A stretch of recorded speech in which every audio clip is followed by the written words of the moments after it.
inflation has to get below the unemployment rate before we're in the clear. And so unemployment has to be higher than inflation before the Fed is, done fighting the fight. I am Dan Cooley. I'm the content strategist here at Princeton Mortgage. I'm again with our Executive Vice President of Capital Markets, Victoria DeLuce. Victoria, how you doing today? I'm doing great. Thank you so much for having me back on the Dan Show. No problem. Oh, great name. I'm going to stick with that. I like that. We'll have to find an acronym that makes it work. We can go both ways with it. The DC Show. Yeah, the DC Show. There you go. Yeah. All right. So starting off with the basics, the Fed made an announcement yesterday about their decision surrounding interest rates. So let's just start there. What was their decision around interest rates? So the Fed did come out with an increase of 75 basis points, which was widely anticipated.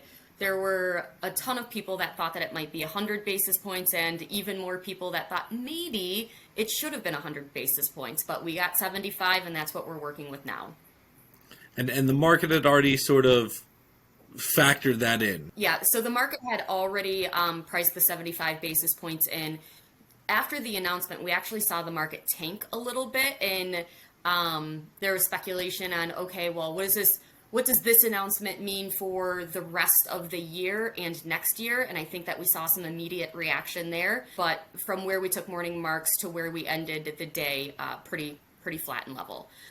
Today, we've seen a ton of volatility, and I think that that's a lot of people processing, or a lot of traders processing what is going to happen throughout the rest of the year. So it leads me to my next thing, which is what I was thinking about all day yesterday.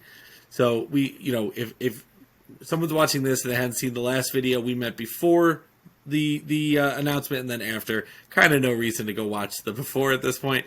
But one of the things you said was how many basis points it's raised. It matters. But that's not what we're watching it for. What we're watching it for is the press conference after, and what does Jay Powell say, and what is his tone? What does his tone indicate? So that's the question I'm wondering, because I watched it. What did his tone indicate, Ms. DeLuce? So Jerome Powell came out and basically reiterated what he's been saying this whole time, which is, we will do whatever it takes to fight inflation. And we don't think that we're out of the woods yet. And they anticipate that they're going to need to do another 125 basis points worth of rate hikes throughout the rest of the year. We have 2 meetings left, one in November, one in early November, and one in mid-December. That's going to be November 2nd is the announcement, and December 14th. And we anticipate that we're going to see another 75 basis points in November and another 50 basis points in December, for a total of an additional 125 basis point rate hike. One of the other things that he said in his comments was that he believes that there needs to be a correction in housing.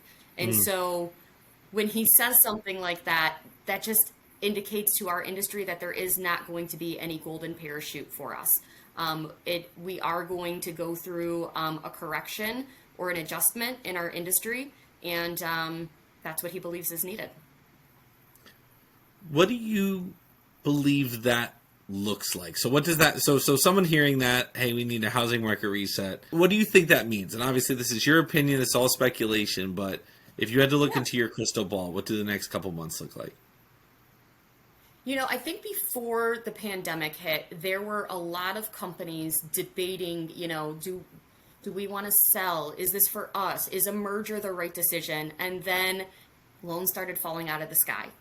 And they decided to keep with it and make the money and do what they needed to do. And I think that we're seeing a lot of companies right now that are back in that same boat that they were before the pandemic hit and refinances started to fall out of the sky.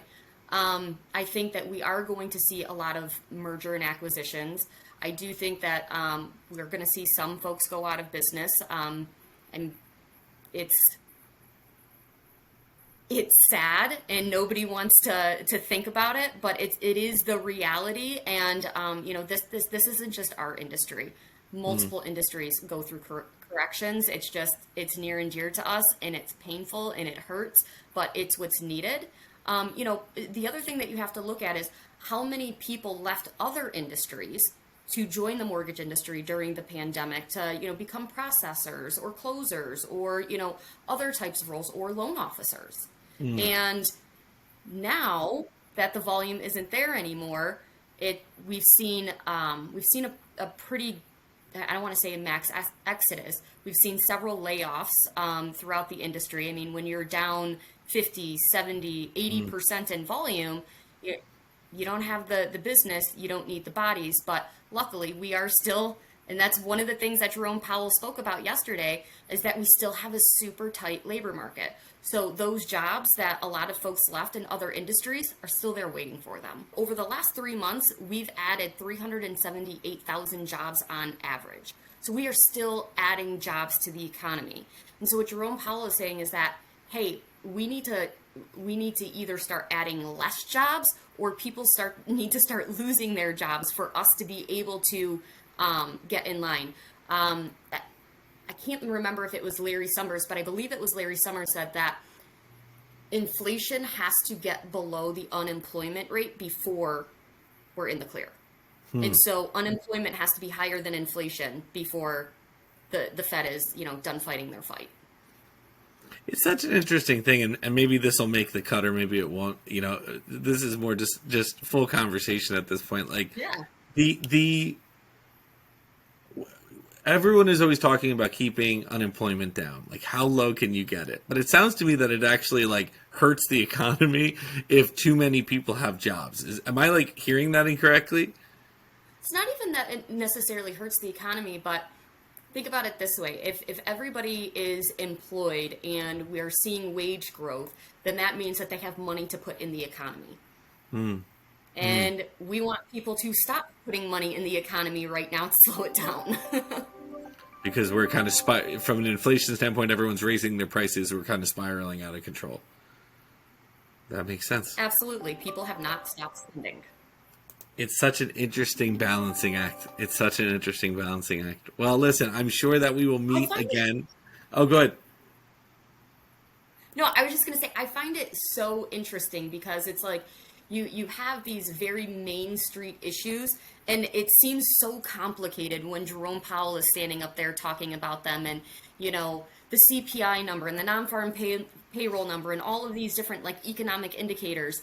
But at the end of the day, it's really just people having jobs and spending money and living their life the way they typically do. And what does that mean? And, that's it. It's not that complicated. That's what has always actually fascinated me about economics specifically, is that it's not so much about, there's the side of it that is completely mathematical, right? And is about the money side of it, or the math side of it. But then there's a part of it that's really story based, almost narrative based. What do people believe is happening? What are they doing with that belief? If people believe oh, money's everywhere, I can spend nuts, it doesn't matter, then that has an effect, right? And it's just, if people believe a couple hundred years ago that tulips are worth hundreds of dollars a tulip, and are willing to spend that, then you have this balloon that goes up. And so it's such a fascinating thing. I think it's really important that people try to learn from the Main Street perspective, meaning that you understand consumer and borrower in our world behavior, and what do real humans do to live their life, and then you start backing into the economic side of it. I find oftentimes people start looking at these the non-farm payroll number came out, and what did this do to the market, and what does this do to our interest rates? If you back it up to the level of just normal human beings and how they're living their life, I feel like that's where the story gets told, and then you can see it end up in the numbers. Very well said. I think that's a great place to end it. Well, you and I will meet sometime in late October to discuss, our good buddy Jay, good buddy Jerome, and then we will see what happens. But I really appreciate your insight, and Victoria DeLuce, you can find her on LinkedIn. I highly recommend following her. You can, of course, find her here at Princeton Mortgage. And thank you, Victoria. Thanks, Dan.